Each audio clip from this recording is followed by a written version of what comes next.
something cool with, and then other teams grabbed them and kind of made them their own. That's kind of been the story out of all of it. Raphael not even going to get to look at the Lulu. That's taken away straight away. Yeah, and Lulu been reasonably popular. Juggernaut's still a thing running around, so not too surprising to see Lulu get taken away. Just such a strong flex. EP, not too long left on their next pick here. I wonder what they do want to take out as their first ban. Using all of their time here, actually, and not gonna ban something, apparently. Yeah, apparently not. Nah being taken away straight away, so don't know if they'll penalize for anything, but that is a dodge ban, and it looks like it might even be a second, because if you don't ban the first time and you wind down the clock the second time.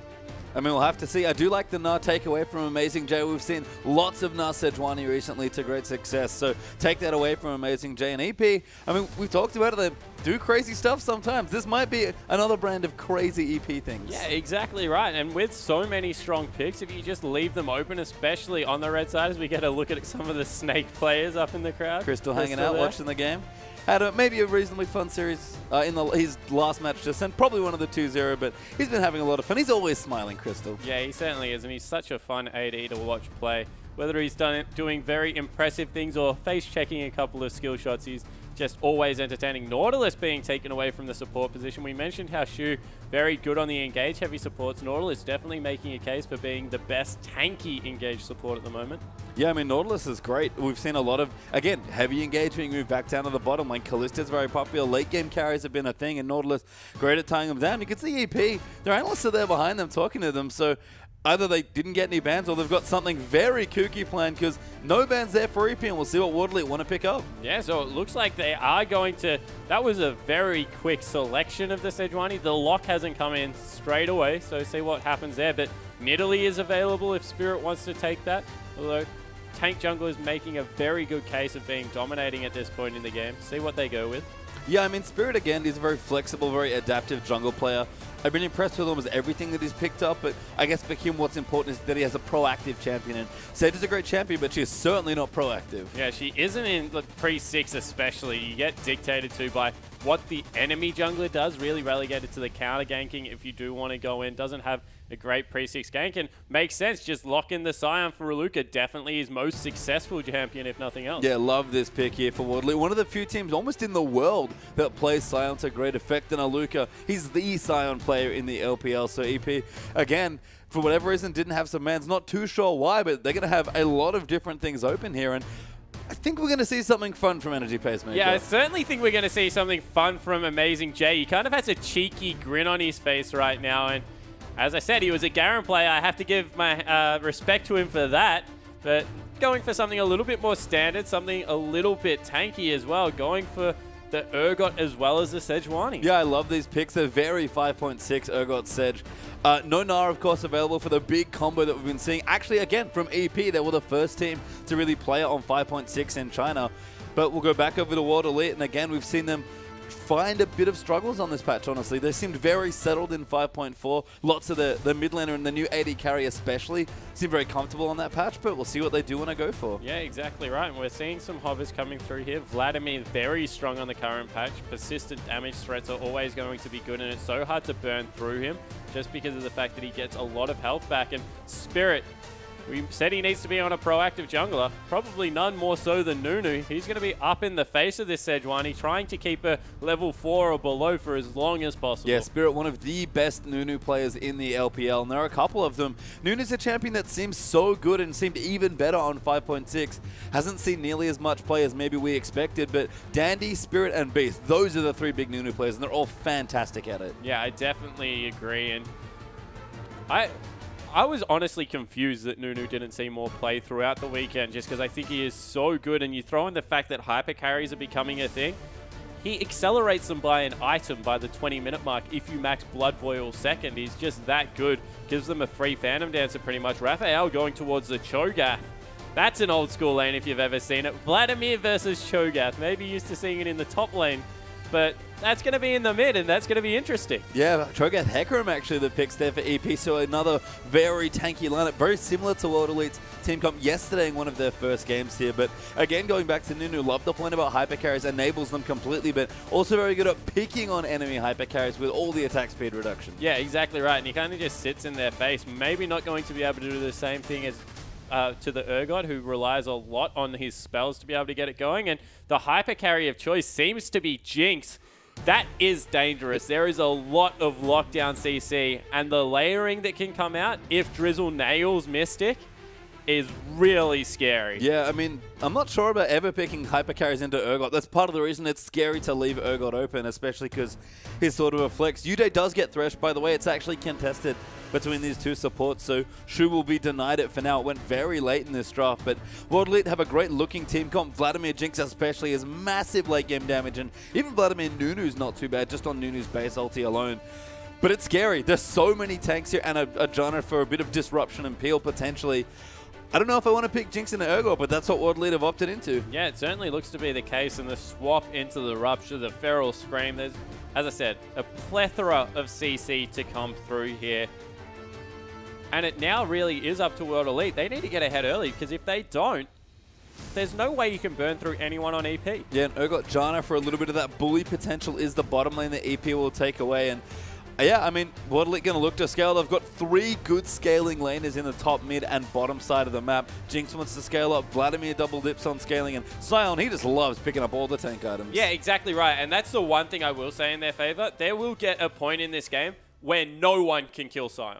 He is going to become absolutely immovable. So if he's the one that starts off these fights and absorbs a lot of the initial CC, if he can catch some of the skill shots, so funny to say is because you normally don't want to do that, his team is in a very good position. Yeah, and there's Sion Hecarim, our top lane matchup. Bit more of the carry style for Amazing J. We've seen him be the pioneer Hecarim, and this jungle matchup's the single most important thing in this game. Yeah, it certainly is. It's about whether Spirit can use that Nunu to keep Drizzle down, or whether the Sejuani becomes a team fighting force. Yep, FarmFest in the mid lane there, though. Vladimir versus Cho'Gath. You mentioned it as the top lane matchup. We'll get a similar bit there in the mid as Jinx versus Urgot. This is dangerous. You have to think World Elite's looking for a lane swap. Yeah, I definitely agree with that one. Yuji on Thresh is going to be much more useful than Janna around the map. Shu going to probably have to mirror the matchup wherever the Thresh does go and try and provide some support, but that should be in Yuji's favor. Yeah, and the early levels are going to be super important, whether it's the swap, trying to exploit Urgot's a few early levels, or just get your laners in a favorable position. Spirit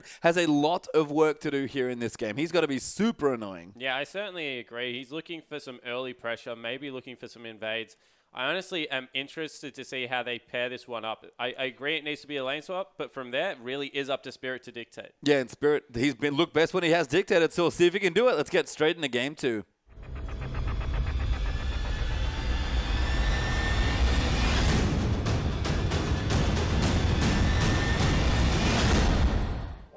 And welcome onto the Rift, everyone, for our first game between World Elite and Energy Pacemaker.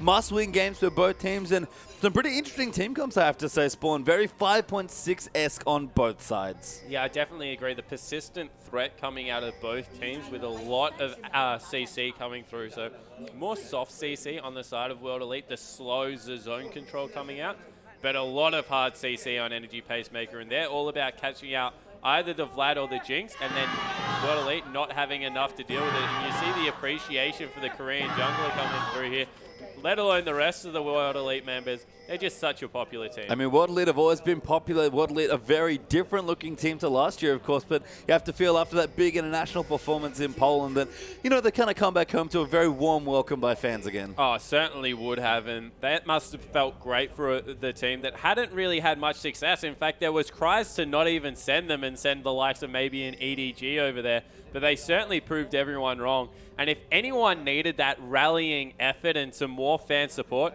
it was the WE team, and it's made Spirit look even better than what he was. He's really risen to the, I guess, leadership role so well, and across the board we're seeing pretty much standard start here now. One of the Krugs taken, one of the little ones taken only on the side of Zhang Ao and Shu. And Aluka, he's just suiciding somewhere. Yeah, we talked about level 1 being important. Let's do a quick recap of everything that's happened before 2 minutes. Amazing J's taken a camp and only started with a flash, so he'll go back for a quick shot. Aluka had some potions but killed himself on the bottom. Now, and actually in the bottom lane, some aggression here from Mystic, and this is how you beat the Urgot lanes. You pressure him very, very early. Yeah, exactly right. And the Flay is just such an important tool, not only just because of the CC, but because of the auto attack that you get off it. It's an absolute slap level 1, if we're going to be honest. And we see in the top lane, early game. Going in now onto Drizzle, level 2 for Amazing J and the Sejuani, forcing the flash out of Aluka. And we don't talk about early pressure. Zanga down the bottom, going to walk into the choppers. Great play back there. Mystic going to look in the exhaust.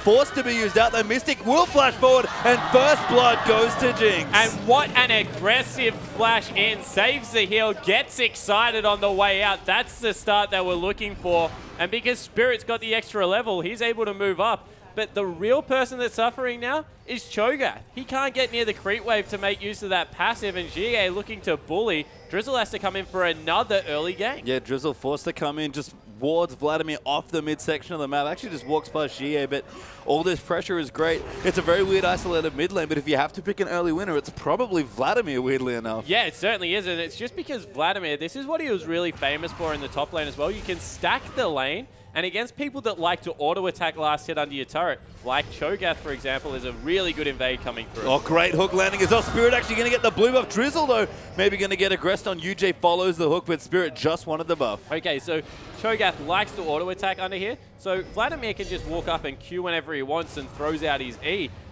Stays very healthy in the lane, and Cho'Gath, you can see, already used both potions, needs to go back and shop, probably get a flash to try and stick with this Vlad. Yeah, and it's just a bit easier to control the waves in the shorter mid lane as well, which is where Vladimir excels. Yeah, exactly right, and he's a pushing person, always has been. That's where he got a little bit punished in the top lane.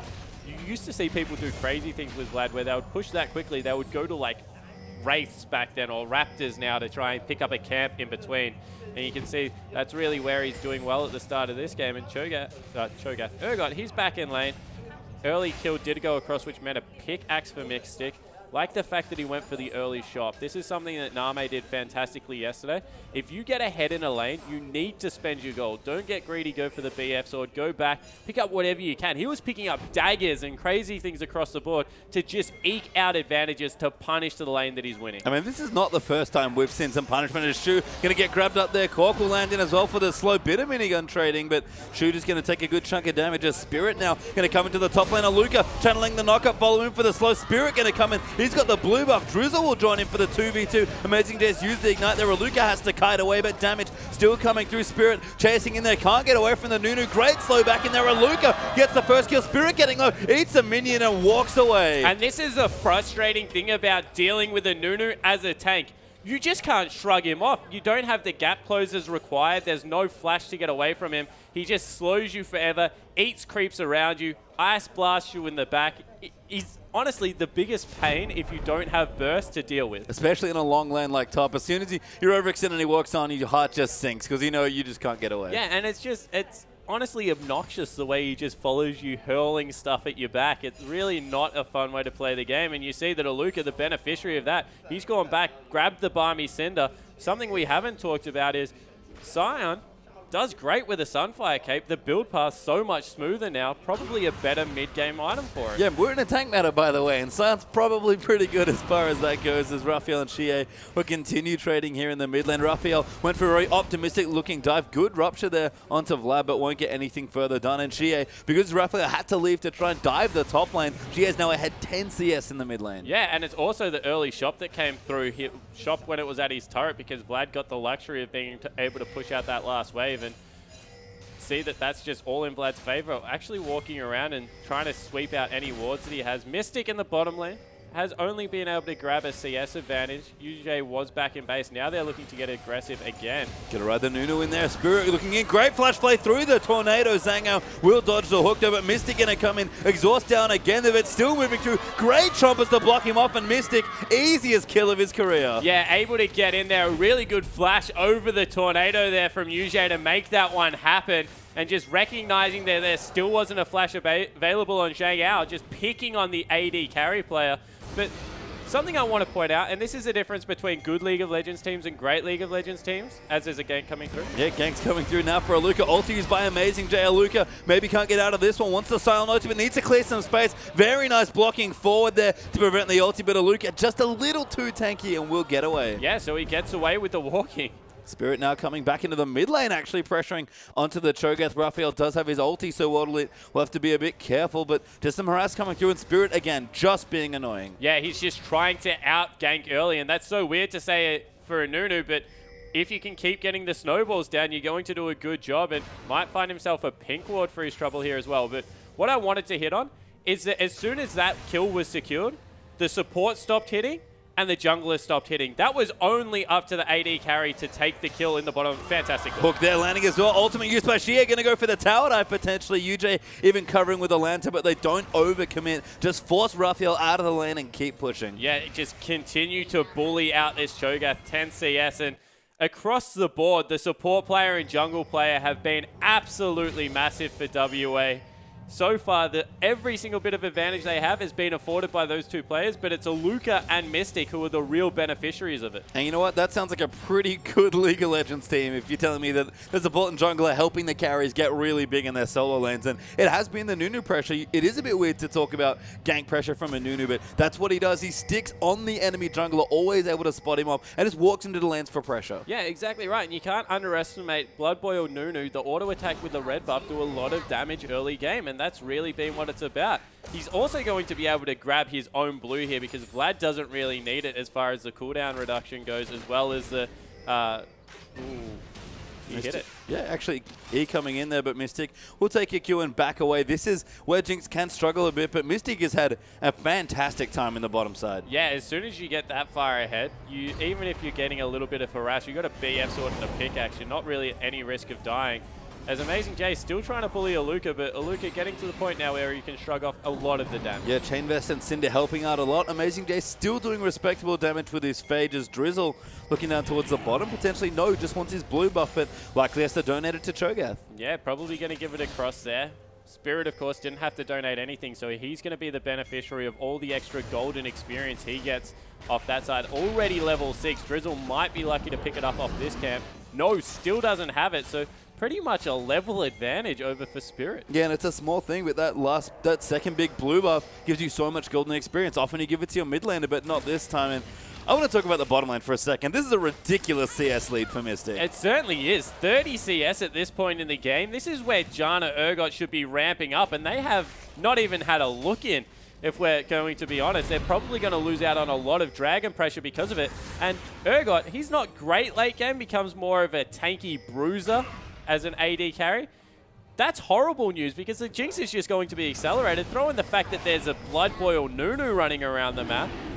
Mystic's going to have a field day. Yeah, and this is the second time we've seen, I think it was actually Jinx versus Urgot, where whenever you fall behind the Jinx and you can't pressure her once you hit your spikes in lane at level 3, 4, 5, when you fall behind, it just looks horrible. And now again, another game. Great double trumpers there from Mystic. Ulti lands in there as well. Rocket's coming through. Spirit rides in for a slow. Uses his ulti just for a mini slow onto Shu. That's going to force another flash. Mystic still chucking rockets Teleport in. behind. No kills coming through, but Amazing J actually will come in. Mystic got the kill. He's going so aggressive. Wants it again, but Amazing J finds the ulti and gets the counter kill. Now Drizzle coming down just manages to Q over the wall after flashing into it the first time. Mystic dead, but World Elite might still look to Dragon. Yeah, so they're looking to Dragon off the back of that. That's the right call. Shu has to go back. Drizzle doesn't have a flash available. So Amazing J, he was able to pick up the shutdown goal, but still more going across to WE. The creep wave also hit the tower just to make matters even worse. And this map, 2,000 gold the advantage at 11 minutes. WE have a plethora of advantages, not to mention an Infinity Edge carry. Yeah, I mean,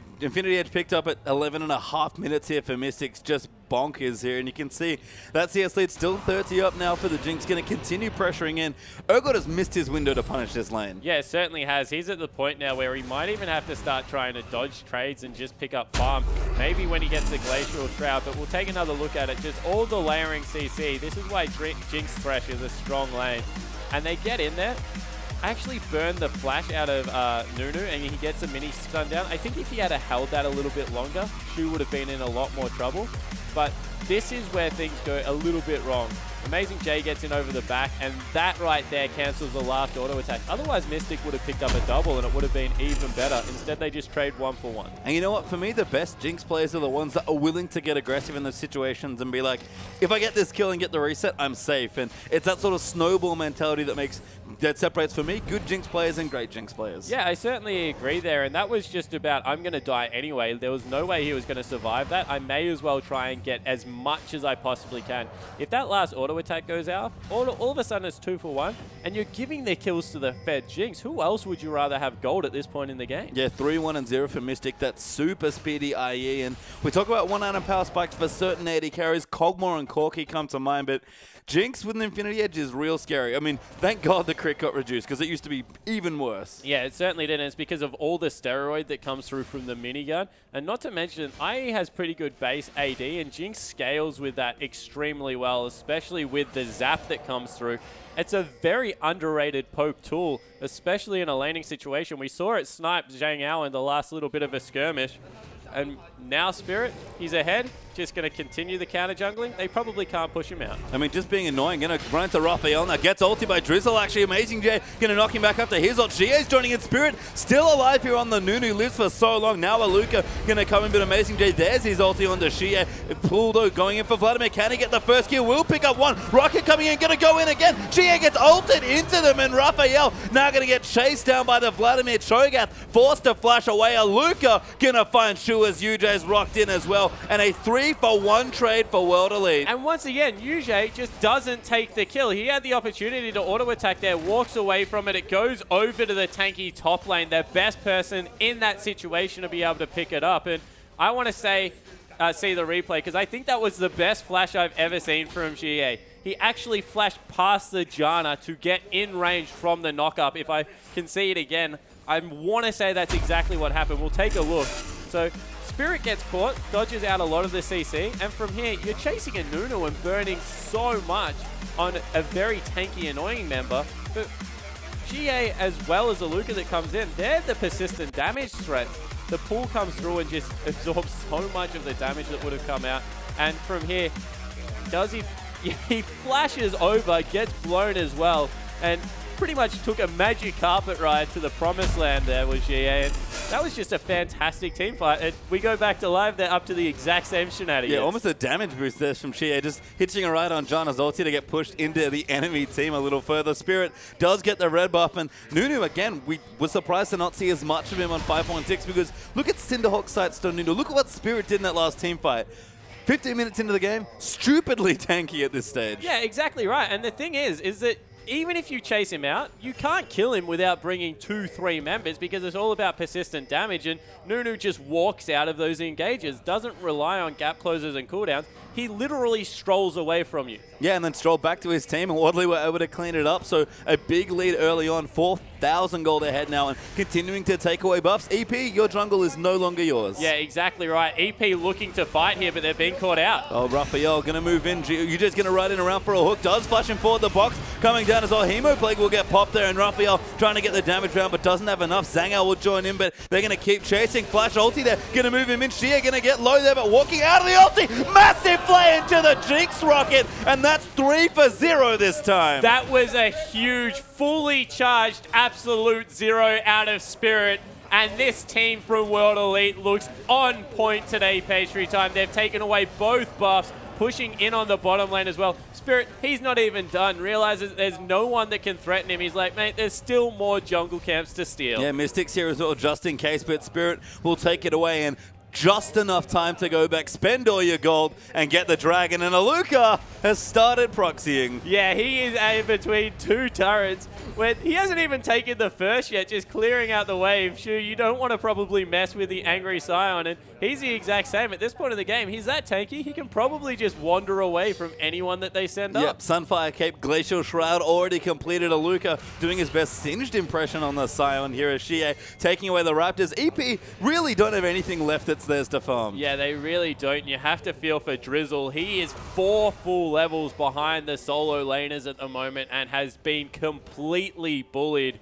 Every lane has gone horribly wrong, with maybe the exception of Amazing J, who picked up a free kill. Missed hook, first time UJ. Maybe a warning shot, just saying, get away from the turret, buddy, because we own this part of the map. I mean, the scariest thing is that there's still 2 outer turrets left for World Elite to take, and that's almost free gold, you have to think, at this stage of the game. You can see Aluka and Xie just hanging out, as actually Shu will get his back cancelled. Dragon is up, though. World Elite going to look for a pick before they take it. UJ lines up the hook, but can't quite connect that one. Yeah, can't hit that one. Takes a little bit of return damage, but you can see, at this point of the game, Urgot is normally chunking people. He's just set that far behind that isn't in a position to be able to do it. in the top lane. Ultimate burnt from Aluka to just get back to his lane. Dragon has respawned.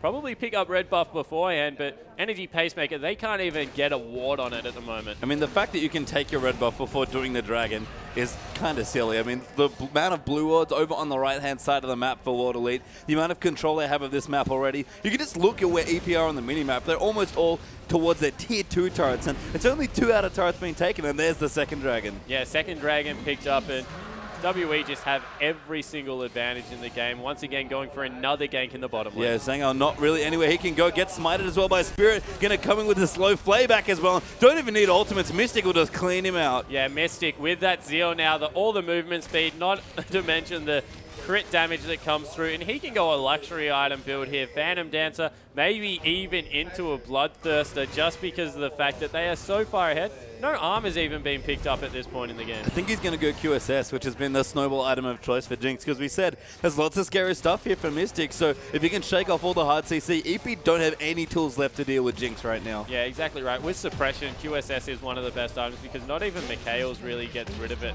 Probably better for UJ to get some shielding items in there to allow for it, and in this situation, an item that I really like because Jinx hasn't been able to pick up any lifesteal yet is the Elixir of Wrath. 400 gold, it gives you kind of a quasi-spell vamp plus all your AD damage coming through. So I really think that if they are going to go that route, because they're so far ahead, Mystic has the advantage of being able to pick up that item before major team fights, and it just makes up for the lack of having that Vamp Scepter. And we can tell with World Elite playing that aggressive, it would be a very strong pickup at this stage of the game. But Mystic even dancing, waiting for the creep wave, knowing that these tier 2 turrets now also belong to World Elite. Yeah, and meanwhile, they've prepped the top lane. They're going in, teleport behind. Drizzle really squishy, though actually does nail the ulti. Amazing Jay, gonna find the fight. Mystic gets destroyed in that fight. Gia getting exhausted as well, but Spirit gonna try and line up the ulti. Aluka coming in, but Vladimir is gonna get the kill onto Urgot. Not quite dead yet. Gia will finally go down as Amazing Jay gets the double. Raphael trying to kite away. UJ the next to fall as Amazing Jay gets a triple. Drizzle gonna move back in. They're very tanky though of the remaining members of World Elite. Spirit gonna go down. There's a quadra for Amazing Jay, and Aluka will take a while to die. If Amazing Jay can get it, he'll collect the Penta. Rupture will miss. Aluka no ulti, does have his flash, but Amazing Jay, he wants it. They might just dive in to give it to him. Tornado will connect in there as well. Luca will finally flash. Amazing Jay still going in, gets slowed by Roar the Slayer. Denied by the Penta. Ulti coming in for Jinx. Still moving down. Does snipe Raphael. Nails him on the way out. And lucky it was a Cho'Gath, because anyone else with some movement speed probably would have carried it onto another 2 members for a triple. But all in all, good team fight for Energy Pacemaker. They take it 4 for 2 because of an aggressive overstay. Yeah, great flank there from Amazing Jay to set up that kill, and that's the issue with Jinx. That's what she should be scared of in this team comp. You get caught like that, you die so quickly. Yeah, exactly right. You see the ultimate come through. None of the tanky front lines there to really absorb it, and gets completely deleted off the map. You thought for a moment that the persistent damage out of Gia was going to be enough, but he goes for a very greedy flash over the wall, gets nailed by some CC, and from there doesn't really have enough sustain to stay alive in the fight. It's just all about the 4 remaining members out of Energy Pacemaker cleaning up the World Elite lineup. Yeah, Amazing Jay unfortunately denied the Penta and EP. No, that's World Elite, sorry, on top of the Baron there in your picture-in-picture. So they'll pick that up in and amongst all the replay. So again, World Elite still very far ahead. You can see the gold lead, 10,000 gold up, but EP need a little bit more of that. Yeah, they certainly do. They probably need another 3 of that and a little bit of a stall to come out, because unfortunately they still don't have any armor. And Amazing Jay, he's picked up what looks to be a Youmuu's Ghostblade that's coming through there. He's definitely at least got, yeah, he does have a Brutalizer. Might go for a Black Cleaver instead, although I don't even know what that builds into, Pacemaker. I mean, we'll have to find out. I think it is Black Cleaver that you pointed out already, given that that's, yeah, I think that works out. We'll find out. Amazing Jay is doing some stuff, but, you know, damage not too bad at this point. Really just needs to kill this man here, Mystic. Yeah, exactly right. Needs to get on top of Mystic, really shut him down. Mystic does go for the QSS, as you so aptly pointed out, so that's an important pickup. Won't be able to get nailed by that ultimate coming through from Sejuani again. And meanwhile, in the mid lane, Vlad, he's still pretty scary at this point. He's got his Abyssal Scepter coming through, as well as some cooldown from that team book, although it's no longer a team book, it's just a book. Yep, just Will the Anxious, but gives you a bit of selfish stats there in the spell vamp coming through. And I like that he's going for a Ryla. It's very tanky Vladimir build coming through. Yeah, it certainly is. It's all about the persistent damage, although he's standing on top of a wall and there are 3 WE members here. Aluka will be the one to check it. Great ward there from Aluka. Going to spot off the Death Brush moving in there for EP. Will zone them all after a Spirit and Mystic are on top of the turret. Rupture coming in but doesn't hit, and Worldly going to claim the 6th turret. Yeah, they certainly are. Huge creep wave in the bottom as well. They've got the Baron buff ticking. They've got a Nunu as well as a Jinx. They're going to rip through the structures, and they've started trying to break into the base. And can we just take a second while Worldly have a seat here to appreciate just how, oh, never mind, Zhang are going to start the fight instead. Sheer has to pull out immediately. Great box zoning their Spirit. Beautifully placed ulti. Jinx going to run in with the Hemo Plague plus the Super Mega Death Rocket, and Worldly will continue running in. Now Aluka tanking up the turret. Spirit going to zone them off as well. No one dead, but completely zoned off the turret. Yeah, and that's all they wanted to do there. Kick him off the turret, get the turret, and now break into the base, take the inhibitor as well. They can rotate through the base into the bottom lane if they want to. No, a little bit too dangerous, so WE, they'll retreat. And while we have a bit of a lapse in action here, just the synergy that Worldly have built from this team comp is spectacular. I mean, Sion already combos in nicely with a lot of soft CC that you put it here with the Nunu. Hemo play combos with Jinx's ulti and Nunu's ulti, and Thresh just ties the room together with another big zone to control. I mean, Worldly have picked a great comp and executed even better. Yeah, and that's the thing about we're getting towards the part of the game where there's no gap closers again. We were League of gap closers for a little while. Every champion had one. The more we're seeing these big tanks that don't have the gap closers, soft CC is just as important. If you don't have a gap closer, you do not get through a Nunu ultimate from start to finish. So there is no way you're getting on top of the Jinx without the likes of a Flash or a very good flank coming through from Hecarim. So definitely agree with you. The more of these tanky lineups we see, the more the Thresh, the Nunu, as well as the Vlad. He's pulled underrated as a slow coming through. Throw in the fact that he's got a Rylaz as well.